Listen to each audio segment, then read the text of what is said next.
যারা দীর্ঘদিন যাবৎ রক্তচাপ নিয়ন্ত্রণ করার জন্য ওষুধ সেবন করতে করতে বিরক্ত, ওষুধ আপনি ছাড়তে পারছেন না, তারা যদি রক্তচাপ বা উচ্চ রক্তচাপ নিয়ন্ত্রণ করার জন্য ন্যাচারালভাবে এই মৃত্যুঞ্জয় ওষুধরা সেবন করুন।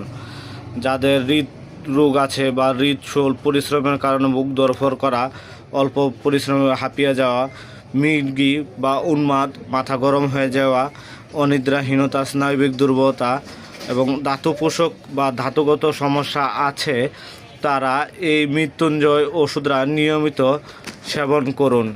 এটা ঘুমের জন্য খুবই ভালো কাজ করে। যারা ঘুমের জন্য রেগুলার ওষুধ সেবন করছেন, আপনারা এই মৃত্যুঞ্জয় ওষুধরা নিয়মিত 2 থেকে 3 মাস সেবন করুন। আপনার ঘুমের সমস্যার সমাধান হয়ে যাবে এবং প্রেশারের ওষুধ থেকে আপনি সারা জীবনের জন্য মুক্তি পেতে পারবেন। ধন্যবাদ আপনাদের সকলকে আমাদের সাথে থাকার জন্য। অবশ্যই কোনো ঔষধ চিকিৎসকের পরামর্শ ছাড়া সেবন সম্পূর্ণ নিষেধ। ধন্যবাদ।